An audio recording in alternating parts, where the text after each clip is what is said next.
Shalom saudara-saudara sekalian yang terkasih di dalam nama Tuhan Yesus Kristus. Selamat pagi, selamat hari Minggu, dan selamat beribadah dimanapun kita berada. Meskipun saat ini kita masih tetap mengikuti ibadah online, tapi mari kita berdoa agar kiranya kita bisa segera berjumpa kembali untuk kita beribadah seperti biasa. Mari saya mengajak kita untuk kita persiapkan hati dan pikiran kita untuk kita masuk ke dalam ibadah. Kita mengambil saat teduh.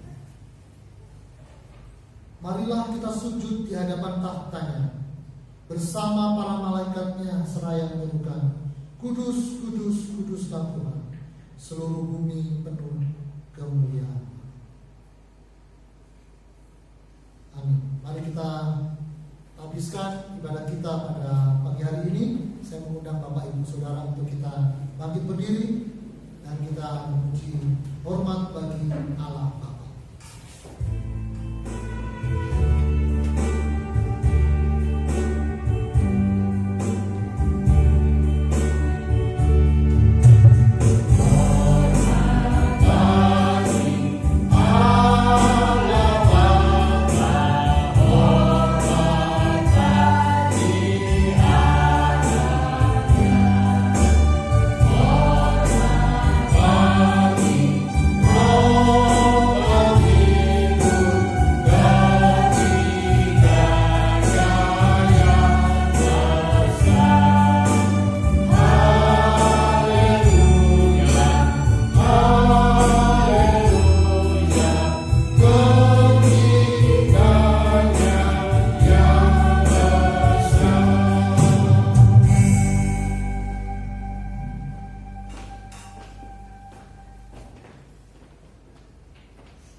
Sesungguhnya pertolongan kita datang dari pihak Tuhan yang menciptakan langit dan bumi dan segala isinya, dengan tidak meninggalkan perbuatan tangannya.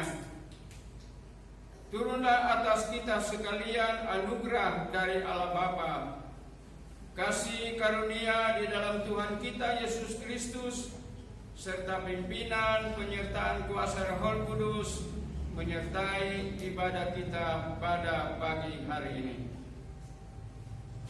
Amin.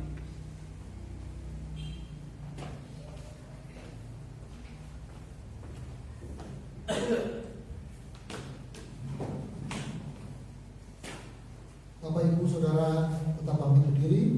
Kita akan bermazmur bagi Tuhan yang terambil dari Mazmur pasal yang ke-8.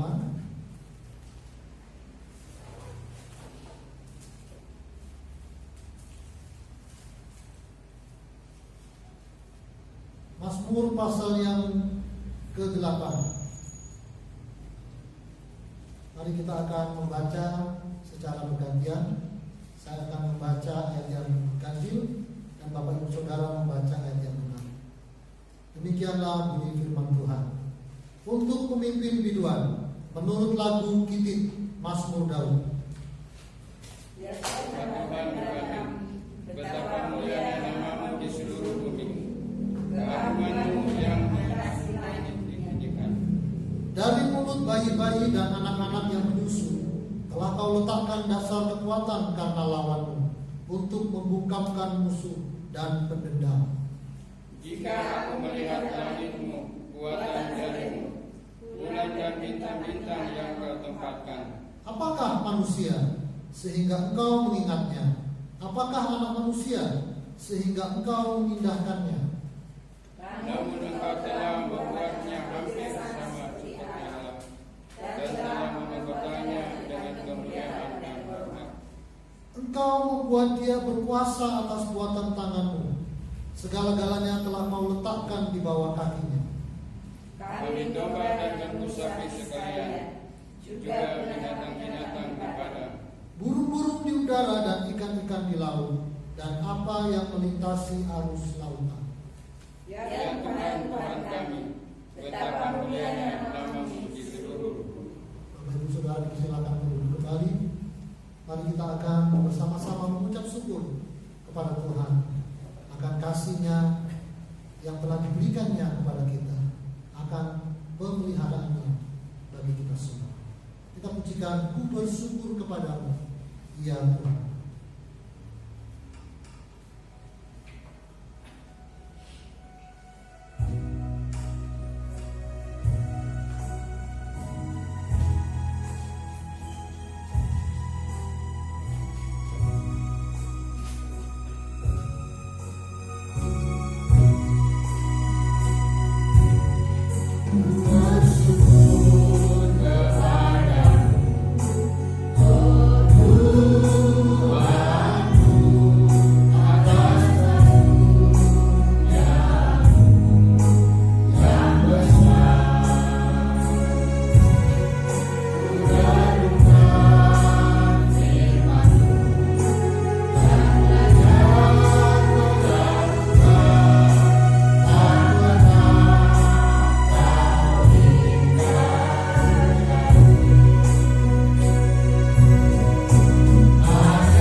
Ya Tuhan, Engkau yang telah menciptakan langit dan bumi, Engkau yang telah memelihara kehidupan anak-anak-Mu ya Tuhan. Sampai saat ini, bahkan sampai detik ini Tuhan, kami masih boleh menikmati kehidupan, kami masih boleh untuk memuji serta memuliakan nama-Mu ya Tuhan. Semuanya karena kasih dan anugerah-Mu yang besar. Oleh karena itu Tuhan, layaklah kiranya kalau kami memuji dan meninggikan nama-Mu. Kalau kami merenungkan Tuhan akan kehidupan kami sepanjang 1 minggu ini, ada begitu banyak hal yang kurang berkenan di hadapan-Mu. Kami seringkali kurang setia kepada-Mu ya Tuhan. Banyak kali kami menyakiti hati-Mu dan sesama kami. Oleh karena itu Tuhan, mari Engkau mengampuni segala dosa dan kesalahan kami sesuai dengan kasih karunia-Mu yang besar itu Tuhan. Sehingga kami boleh senantiasa layak untuk hadir di hadapan-Mu, memuji serta memuliakan nama-Mu. Terima kasih Tuhan, terima kasih. Sekali lagi kami bersyukur buat segala berkat yang telah Engkau berikan kepada kami. Kami mau memberikan yang terbaik bagi Engkau melalui puji-pujian dan penyembahan kami. Terima kasih Tuhan. Dalam nama Tuhan Yesus Kristus, Allah kami yang hidup, kami sudah berdoa. Amin. Mari Bapak Ibu Saudara terkasih dalam nama Tuhan, kita akan membuka nas pembimbing kita pada hari ini yang terambil dari Kisah Para Rasul. Kisah Para Rasul pasal yang keempat, ayatnya yang ke-13. Kisah Para Rasul pasal yang keempat, ayatnya yang ke-13. Saya akan membaca untuk kita semua. Demikianlah bunyi firman Tuhan. Ketika sidang itu melihat keberanian Petrus dan Yohanes dan mengetahui bahwa keduanya orang biasa yang tidak terpelajar, heranlah mereka, dan mereka mengenal keduanya sebagai pengikut Yesus. Mari kita akan menyambut nas pembimbing ini dengan memuji Tuhan. Saya mengundang kita untuk kita kembali bangkit berdiri. Kita akan memuji Tuhan. Kami berkumpul memuji-Mu, menyembah-Mu yang kudus.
tempat, marilah kita mengikrarkan pengakuan iman rasuli kita yang berbunyi demikian. Aku percaya kepada Allah Bapa yang Maha Kuasa, Khalik langit dan bumi, dan kepada Yesus Kristus Anaknya yang tunggal Tuhan kita, yang dikandung daripada Roh Kudus dan dilahirkan oleh anak darah Maria, yang menderita sengsara di bawah pemerintahan Pontius Pilatus, disalibkan, mati dan dikuburkan, turun ke dalam kerajaan maut. Pada hari yang ketiga, bangkit pula dari antara orang mati. Sudah duduk di sebelah kanan Allah Bapa yang Maha Kuasa, dan dari sana Ia akan datang untuk menghakimi orang yang hidup dan yang mati.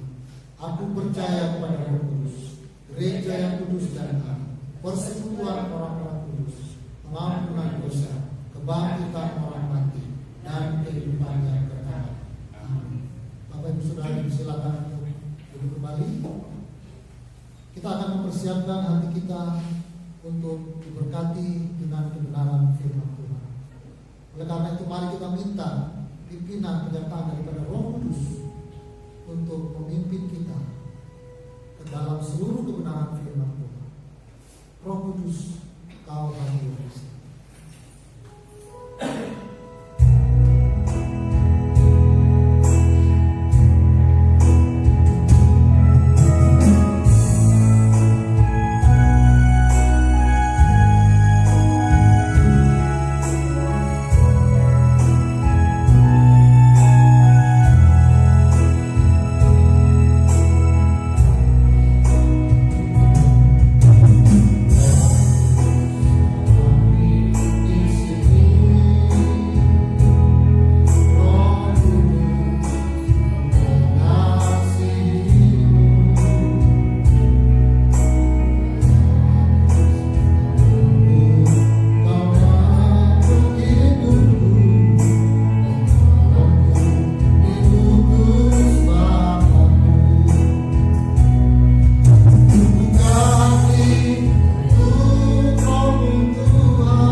Saya mengajak kita bersama-sama untuk melihat akan firman Allah yang saya ambil di dalam kitab Perjanjian Lama, Perjanjian Baru, di dalam Kisah pasal 1 pada ayat yang ke-8. Sekali lagi, sidang jemaat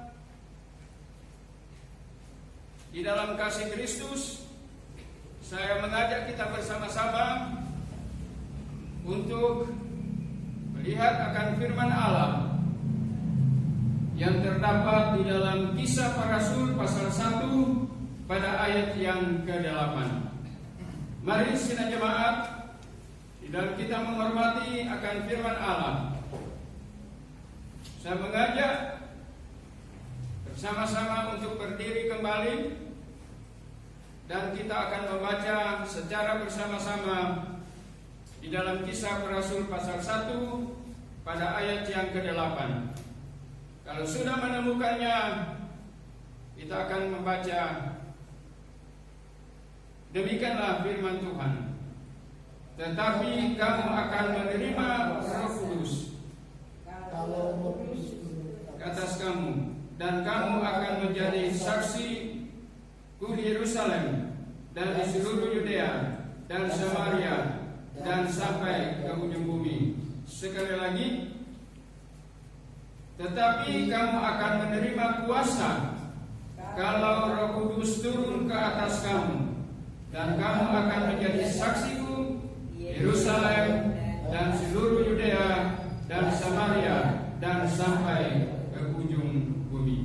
Demikianlah firman Tuhan. Silakan duduk kembali.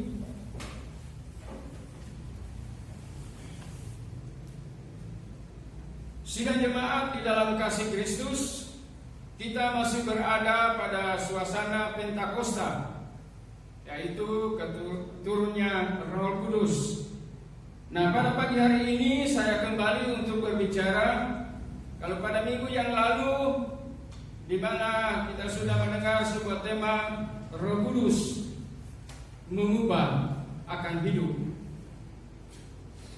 Maka pada pagi hari ini saya kembali berbicara tentang Roh Kudus merubah hidup dan menjadi berkat. Ya. Roh Kudus merubah hidup dan menjadi berkat. Sidang jemaat di dalam kasih Kristus, mari kita bersama-sama untuk belajar dari kehidupan seorang murid Yesus sebelum dia berubah dan setelah dia berubah, memiliki satu dampak yang luar biasa.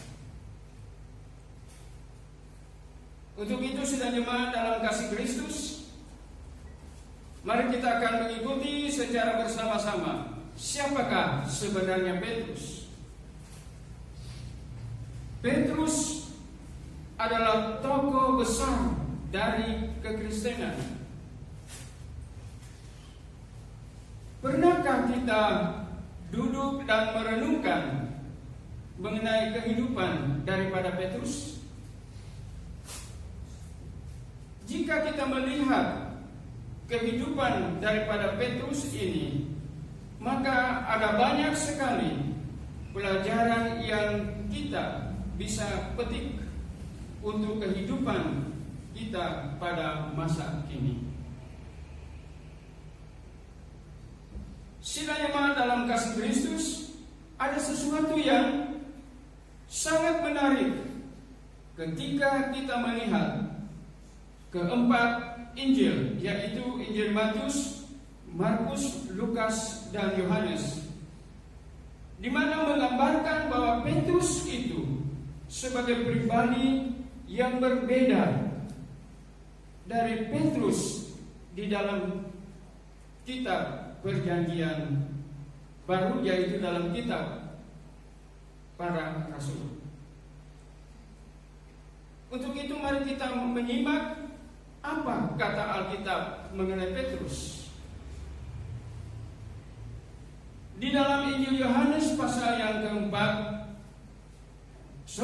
Yohanes, dalam Injil Matius pasal yang keempat ayat yang ke-18, di mana ketika Yesus menyusuri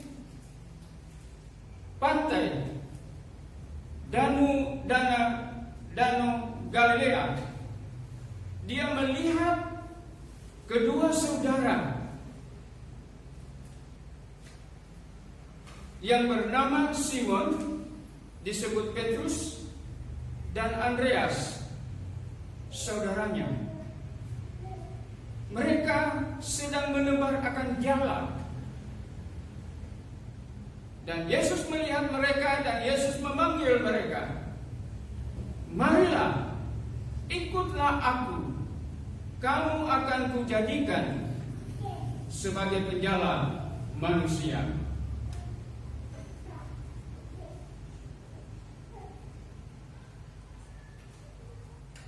Ini menggambarkan bahwa Petrus sebagai seorang nelayan. Dia bukan seorang ahli Taurat. Dia bukan seorang berpendidikan tinggi. Dia bukan pemungut cukai yang ditakuti. Dia bukan pegawai di kantornya Herodes yang memiliki kekuasaan. Dia bukan apa-apa. Dia tidak berpendidikan tinggi. Di dalam Kisah Para Rasul dalam nas pembimbing kita mengatakan di sana pada Kisah Para Rasul pasal 4 ayat yang ke-13, dia hanya seorang pelayan. He was an ordinary person. Dia adalah orang biasa. Tetapi sidang jemaat di dalam kasih Kristus, di mana ia dipanggil oleh Yesus melalui saudaranya yang bernama Andreas. Dalam Yohanes pasal 1 ayat yang 41. Dari titik itulah ia menjadi pengikut Yesus, di mana ia meninggalkan akan profesinya sebagai seorang nelayan dan mengikuti akan Yesus. Itu terdapat dalam Matius pasal yang keempat ayat 18 sampai 20. Sidang jemaat dalam kasih Kristus, rupanya sebagai pengikut Yesus, Petrus menjadi murid yang sangat-sangat dekat dengan Yesus. Paling tidak ada 3 murid yang begitu dekat dengan Yesus, yaitu adalah Yakobus, Yohanes, dan Petrus. Ya. 3 orang murid, Yohanes, Yakobus, dan Petrus. Itu salah satu bukti kedekatan itu adalah ketika Yesus dimuliakan di atas gunung, di mana Yesus mengajar akan 3 orang muridnya, sekali lagi Yohanes, Yakobus, dan Petrus. Dan murid-murid yang lain itu tinggal di bawah. Ya. Sidang jemaat di dalam kasih Kristus. Bukan itu saja, tetapi Petrus, dia adalah orang yang punya semangat yang begitu luar biasa. Ya. Punya semangat yang luar biasa. Dan kelebihan daripada Petrus yang ada juga, dia hanya berani menantang akan Yesus untuk memampukan dia berjalan atas air. Dalam Injil Matius pasal 14 ayat 22 sampai 23. Ya. Bukan itu saja. Pada waktu Yesus menyusuri masuk di Kaisarea Filipi yang ada, di mana Yesus begitu bertanya kepada murid-muridnya, menurut kamu siapakah aku ini?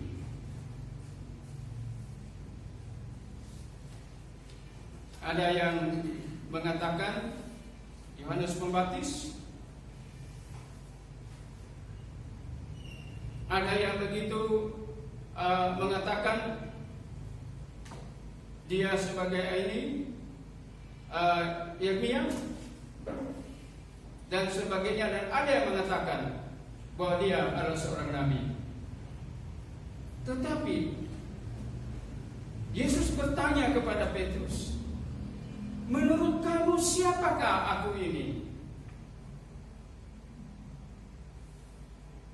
Dan Petrus begitu menjawab, engkau adalah Mesias, anak Allah yang hidup. Sehingga Tuhan Yesus mengatakan kepada Petrus bahwa di atas batu karang ini aku mendirikan akan sidang. Sidang jemaat di dalam kasih Kristus.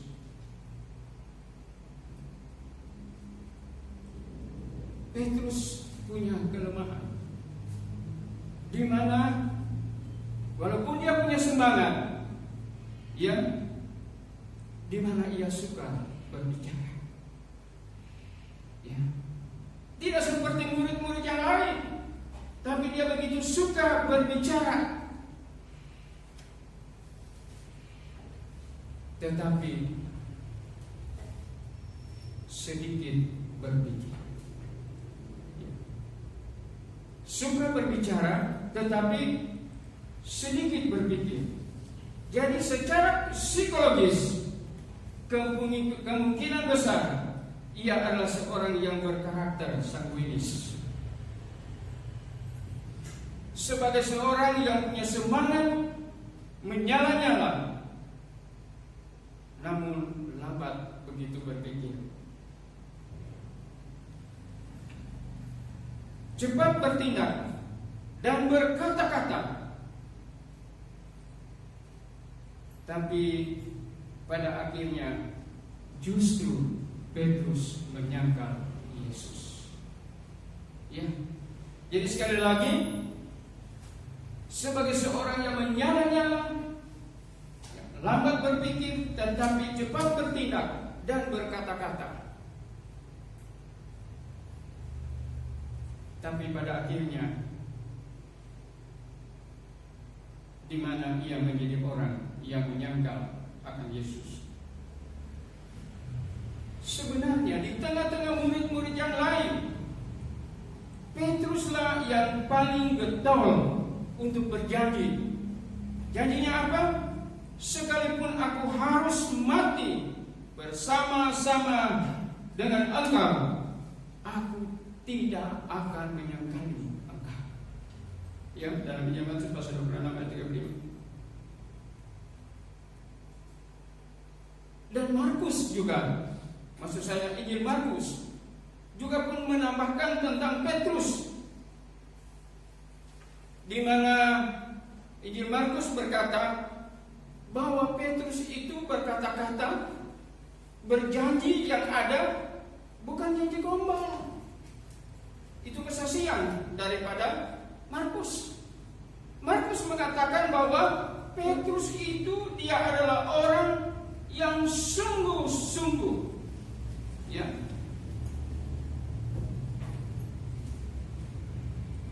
Dan yang lain bersama-sama dengan Petrus juga mengatakan, ya, semua mengatakan kami juga. Ya, dalam Markus pasal 14 pada ayat 11, ya. Jadi itulah kesaksian daripada yang Markus sekali menambahkan bahwa Petrus menyatakan hal ini tersebut dengan lebih bersungguh-sungguh. Jadi kita melihat di sini tidak ada dusta. Ya, dia bersungguh-sungguh sehingga di mana dia begitu dengan kata-kata yang bersungguh-sungguh itu mempengaruhi akan semua murid-murid yang lain dan berkata bahwa kami juga. Ya, jadi Petrus dengan murid-murid mengatakan sungguh-sungguh kami juga.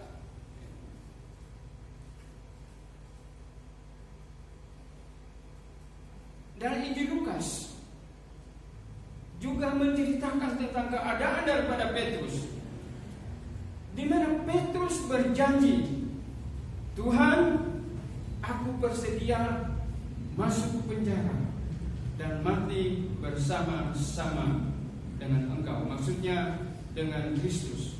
Itu terdapat di dalam Lukas, Injil Lukas, ya. Dikatakan di sana, tetapi apa yang terjadi? Di mana si pria yang sanguinis itu ternyata menyangkal Yesus. Semua janji-janji itu palsu. Jadi sekali lagi Markus mengatakan bahwa janji daripada Petrus itu sungguh-sungguh, dan itu mempengaruhi akan murid-murid yang lain yang mengatakan kami juga. Tetapi sayang sekali dengan karakter yang sanguinis, ya, ternyata Petrus janjinya adalah janji yang palsu. Nah, ini satu tantangan di dalam kehidupan kita sebagai orang percaya. Bahwa jangan sampai kita begitu mengatakan, saya berjanji, saya mau setia kepada Tuhan, saya mendukung akan pekerjaan Allah. Tetapi dalam situasi yang menantang akan iman kita, pada akhirnya janji kita hanya janji lanjut, janji palsu. Sidang jemaat dalam kasih Kristus, apalagi dalam situasi saat ini, di mana gereja tidak bisa dibuka dan kita tidak bisa beribadah di gereja. Bagaimana dengan tantangan ini, di mana kita harus beribadah secara online? Dan apakah kita memang sungguh-sungguh serius? Apakah kita sungguh-sungguh memperhatikan? Apakah sungguh-sungguh kita punya persiapan untuk datang kepada Tuhan? Walaupun secara online, walaupun kita begitu beribadah di rumah kita masing-masing, adakah kita dengan segenap hati? Ataukah kita mungkin masih tidur, ya? Atau kita mungkin main HP yang ada, atau mungkin kita tidak beribadah, bahkan kita tidak berbuat sesuatu bagi Tuhan. Sebenarnya kita selalu memuji Tuhan. Aku setia kepada Engkau Tuhan, aku mau melayani Engkau dalam keadaan apapun. Tapi ternyata ujian dan datang kepada kita. Apakah kita konsisten dengan ucapan, dengan janji kita yang ada? Dalam situasi apapun, kita mau siap untuk mengiring akan Yesus. Bagaimana sidang jemaat? Kita menjawab itu dengan secara jujur, yaitu di hadapan Tuhan. Sidang jemaat dalam kasih Kristus, Petrus begitu sangat dan begitu dekat dengan Yesus, justru telah menjadi pengkhianat. Nah, jangan sampai kita bicara firman Tuhan, ya, di mana kita dengan kemajuan teknologi yang ada ini bagus, kita bisa saling menguatkan satu sama yang lain.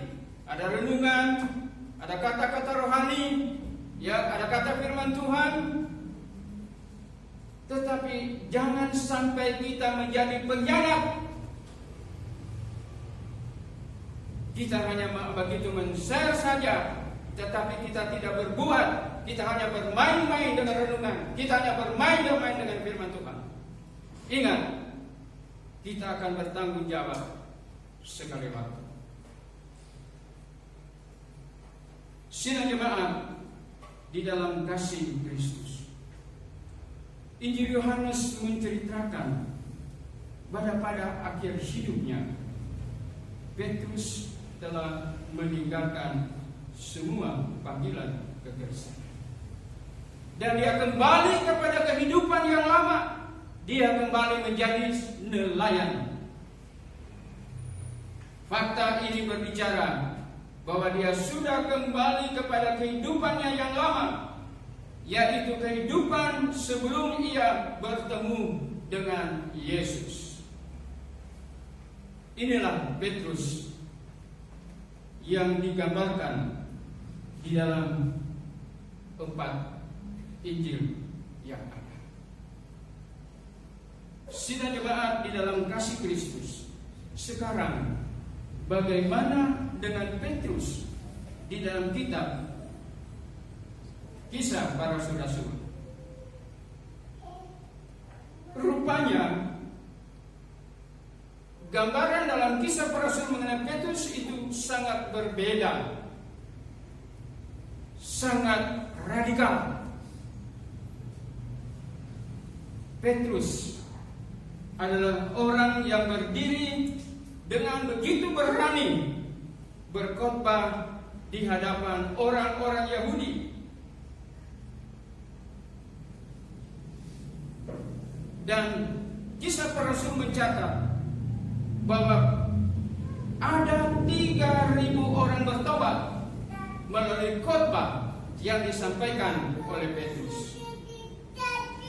Selain itu, ia menjadi pemimpin utama di dalam gereja Yerusalem. Kisah mengenai Ananias dan Safira menunjukkan bahwa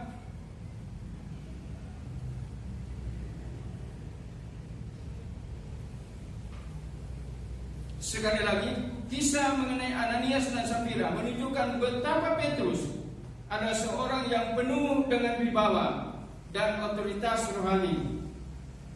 Bayangkan saja di mana tubuh yang sakit, tubuh itu langsung sembuh. Ia penuh dengan kuasa Allah, memberitakan seorang lumpuh di pintu elok bait Allah, di mana seorang lumpuh yang sudah 40 tahun, jadi sejak lahir dia lumpuh selama 40 tahun. Tetapi Petrus dan Yohanes pada saatnya mereka datang ke dalam bait Allah dan mereka melihat seorang lumpuh yang berada di depan pintu bait Allah, di mana Petrus mengatakan, "Pandanglah kami. Emas dan perak tidak ada pada kami, tetapi hanya ada pada kami. Dalam nama Tuhan Yesus berjalanlah." Dan luar biasa, di mana orang lumpuh itu sembuh, dia berjalan, dia melompat-lompat sambil masuk dalam bait Allah, memuji Allah. Ini satu hal yang begitu luar biasa yang terjadi di dalam kehidupan dari Petrus yang ada setelah begitu Roh Kudus merubah akan hidupnya, di mana kuasa Tuhan memakai akan dia. Sidang jemaat di dalam kasih Kristus, dan bagaimana akhir hidup daripada Petrus yang ada? Akhir hidupnya dia menjadi seorang mati, yang mati dengan cara disalibkan terbalik. Sidang jemaat, Petrus yang gagal sekarang benar-benar menjadi Petra, batu karang. Apa yang terjadi di antara Petrus dalam Injil yang ada, dan apa yang terjadi Petrus di dalam Kisah Para Rasul? Paling tidak ada 3 hal yang terjadi di situ. Yang pertama, Petrus diterima kembali dengan kasih ilahi oleh Yesus. Yang kedua, kebangkitan Kristus memberikan kuasa yang mampu mengubahkan akan Petrus. Petrus menerima baptisan Roh Kudus, dan itulah kunci perubahan di dalam kehidupan Petrus, yaitu kasih Allah, kebangkitan Kristus, dan baptisan Roh Kudus. Untuk itu, sidang jemaat di dalam kasih Kristus, apakah pada saat ini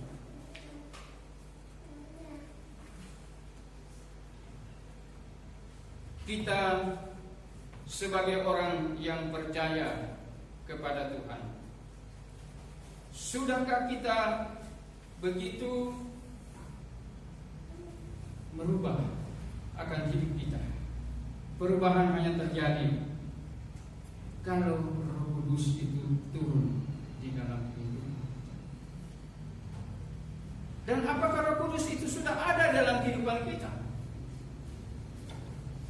Ya, pada saatnya kita mengambil keputusan menerima Tuhan Yesus dalam hidup kita, maka kita sudah dimeteraikan oleh Roh Kudus.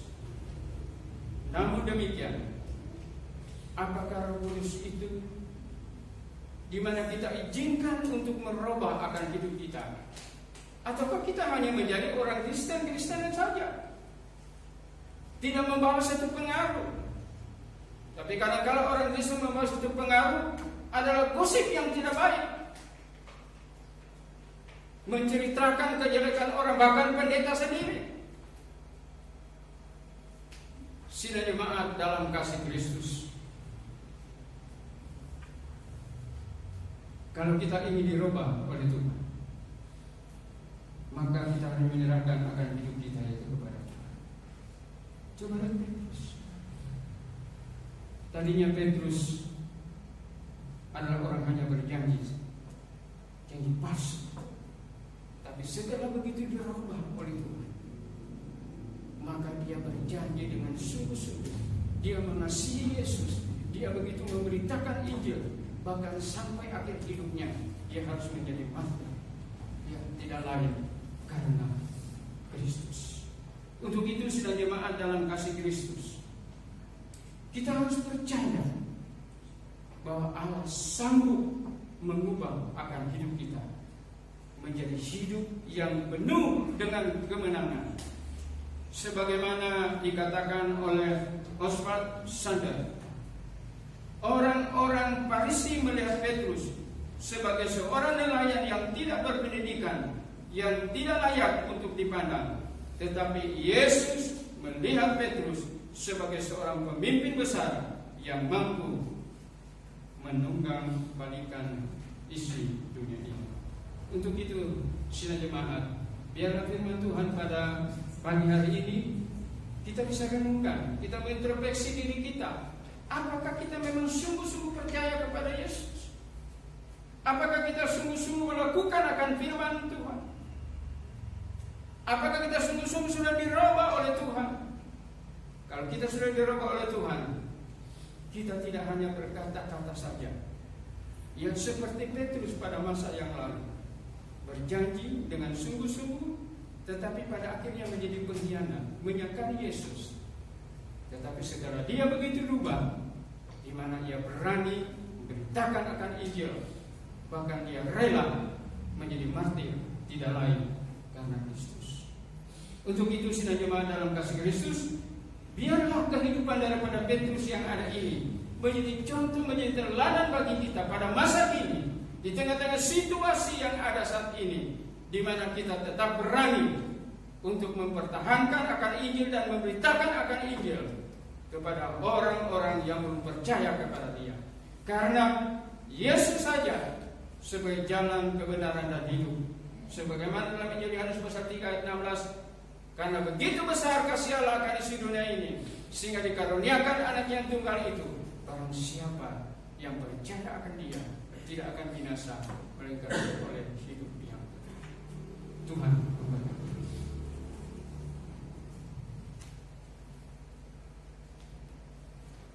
Baik, saudara yang terkasih dalam nama Tuhan, firman Tuhan sudah begitu jelas mengingatkan kita, menantang kita untuk kita mau berubah dan mau berbuat bagi kerajaan Allah.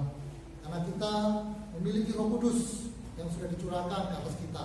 Ketika kita percaya kepada Tuhan, maka Roh Kudus itu ada di dalam hidup kita. Oleh karena itu, justru di tengah-tengah situasi yang ada seperti saat ini, kita ditantang untuk kita mau berubah dan mau berbuat bagi kerajaan surga. Mari kita akan wujudkan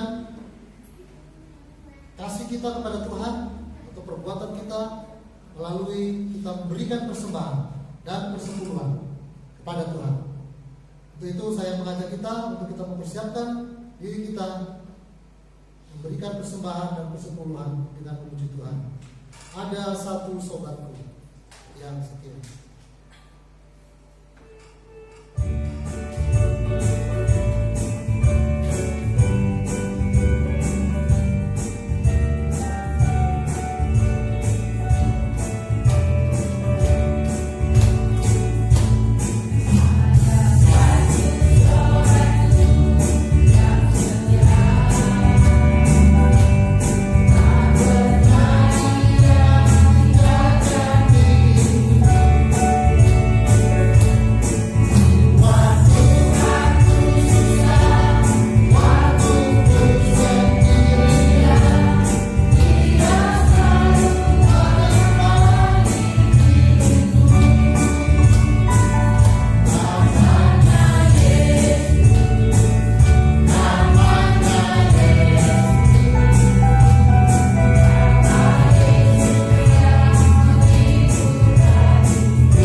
itu sudah kita akan berdoa sama. Mari kita berdoa. Bapa di dalam surga, kembali kami datang ke hadirat-Mu ya Tuhan. Kami mengucap syukur buat firman Tuhan yang boleh kembali mengingatkan dan menantang kami untuk kami mau berbuat dan kami mau berubah. Terima kasih Tuhan, firman-Mu yang senantiasa mengingatkan kami, bahkan justru di saat-saat seperti ini, di situasi sulit ini, justru iman kami ditantang ya Tuhan, untuk kami tetap konsisten menjaga akan komitmen kami, janji yang sudah kami berikan di hadapan-Mu ketika kami menyerahkan diri untuk menjadi anggota jemaat di tempat ini. Dan Tuhan, saat ini kami juga mengucap syukur kalau kami boleh diberikan kesempatan untuk berbuat sesuatu, khususnya bagi gereja Tuhan yang ada di tempat ini, gereja kami yang kami cintai ya Tuhan, melalui persembahan dan persepuluhan. Kiranya persembahan dan persepuluhan yang sudah kami bawa ke hadapan-Mu ya Tuhan, Engkau kuduskan, Engkau sucikan, dan kiranya ini semuanya boleh dipakai guna kelebaran kerajaan-Mu ya Tuhan, melalui gereja kami. Berkati ya Tuhan Yesus setiap pengurus yang akan mengelola ya Tuhan Yesus, berkat yang sudah dikumpulkan ini. Kiranya hikmat Tuhan selalu ada atas kami semua, atas hamba-hamba-Mu, sehingga semuanya boleh dipergunakan untuk hormat kemuliaan bagi nama Tuhan. Dan Tuhan, kami juga mau menaikkan doa syafaat kami ke hadapan-Mu ya Tuhan. Secara khusus kami mau berdoa pada hari ini ya Tuhan, buat Bapak Gembala kami yang sudah memberkati kami dengan kebenaran firman Tuhan. Kiranya Tuhan, Kau senantiasa mengaruniakan kekuatan, kesehatan, hikmat, akal budi, urapan yang daripada Tuhan, lebih lagi atas hamba-Mu ini ya Tuhan Yesus, sehingga ya Tuhan boleh terus Engkau pakai untuk ya Tuhan menjadi saluran firman-Mu ya Tuhan Yesus, kebenaran Tuhan, untuk mengingatkan, untuk menegur kami, untuk menguatkan kami ya Tuhan Yesus, untuk tetap setia berada di jalan-Mu ya Tuhan, di mana beliau akan mengakhiri juga pelayanannya ya Tuhan Yesus tidak lama lagi. Oleh karena itu Tuhan juga tetap menjaga, berikan kesehatan, kekuatan buat beliau sampai pada waktunya nanti beliau boleh menyelesaikan pelayanannya. Dan Tuhan Yesus saat ini juga di mana keluarga terkasih daripada Bapak Gembala kami sedang berduka cita Tuhan atas dipanggilnya kakak tercinta daripada Bapak Gembala kami yang ada Tuhan di Sulawesi Utara. Tuhan, kiranya Kau memberikan penghiburan bagi keluarga yang ditinggalkan, khususnya juga keluarga Bapak Gembala kami ya Tuhan. Dan diberikan kekuatan, dan juga kami percaya Tuhan Yesus, firman-Mu yang mengatakan Tuhan bahwa berharga di mata Tuhan akan kematian orang-orang yang Engkau kasih Tuhan. Kami percaya janji-Mu Tuhan, bahwa setiap anak-anak Tuhan yang sungguh-sungguh percaya kepada Tuhan, maka ketika meninggalkan dunia ini akan bersama-sama berada bersama-sama dengan Tuhan. Itu kami percaya Tuhan Yesus, bahwa saat ini Tuhan kakak tercinta daripada Bapak Gembala kami sudah berada bersama-sama dengan Bapak di surga, dan tidak lagi mengalami penderitaan ya Tuhan, kesakitan yang ada ya Tuhan Yesus.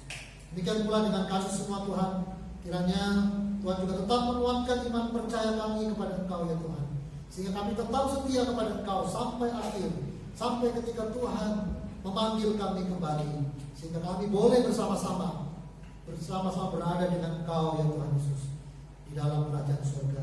Tuhan, kiranya melalui situasi yang ada saat ini, yang tidak memungkinkan kami untuk berjumpa satu dengan yang lain ya Tuhan, untuk bertemu muka di gereja Tuhan di tempat ini, biarlah itu tidak membuat kami lemah, tidak membuat kami ya Tuhan Yesus tidak berdaya, atau menjadi alasan kami untuk bermalas-malasan ya Tuhan. Tetapi biarlah dengan adanya situasi seperti ini, justru ya Tuhan Yesus, kami semakin setia kepada Engkau ya Tuhan.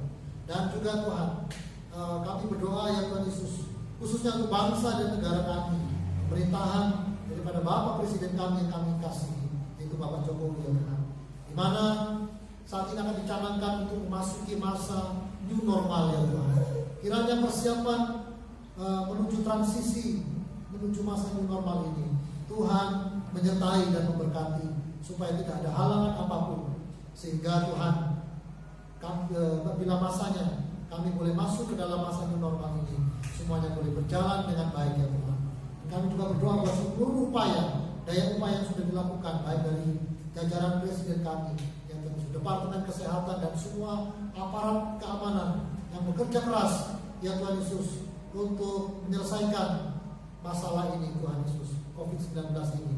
Tuhan menyertai mereka, memberikan kekuatan, memberikan hikmat kepada mereka.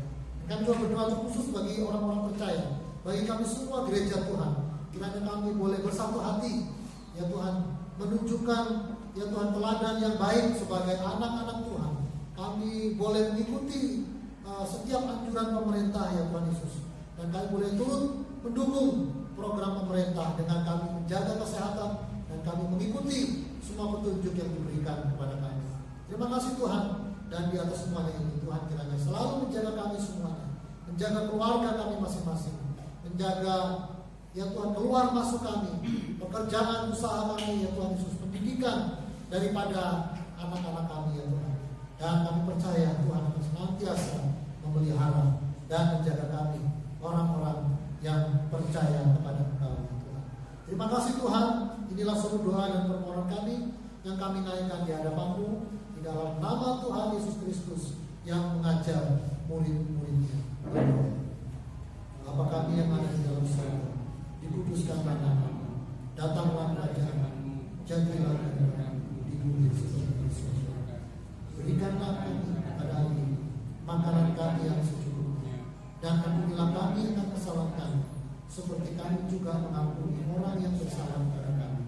Dan janganlah membawa kami ke dalam pencobaan, tetapi lepaskanlah kami daripada yang jahat, sebab Engkau yang mempunyai kerajaan dan kuasa dan kemuliaan sampai selama-lamanya. Amin. Bapak Ibu, saudara dipersilakan bangkit berdiri. Kita akan mengakhiri ibadah kita dan kita memuji Tuhan. Terima kasih Tuhan.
Terimalah berkat Tuhan.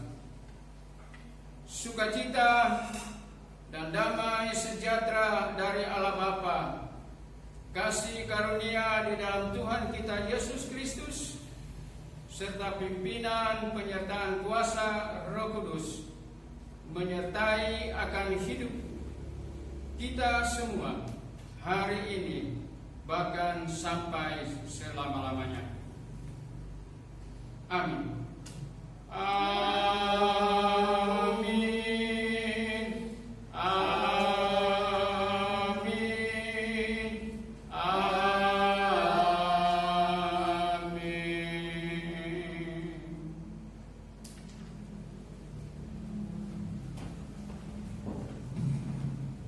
saudara dipersilakan untuk duduk kembali saat teduh.